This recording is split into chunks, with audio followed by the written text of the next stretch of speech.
அப்பனே முருகா, எல்லாரும் நல்லா இருக்கணும்பா. பக்கத்துல நாம் படுக்க வழி சொல்லம்மா.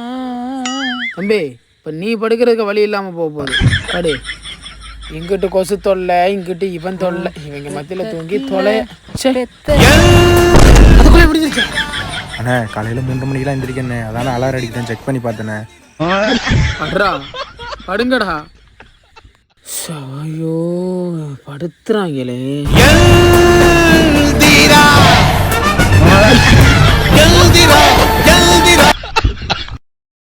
நீ ஒன்றும் கவலைப்படாத செல்லம், நான் இருக்கேன். நான் இருக்கேன்டா இங்க. உண்மகளே தேவியம்மா, ஒப்பன காளியம்மா, ஆலங்குடி நாடியம்மா, அறம் தாங்கி வீரம்மா காளியம்மா, அகிலமெல்லாம் உன்னாட்சி அம்மா உங்கள் நல்லாட்சி.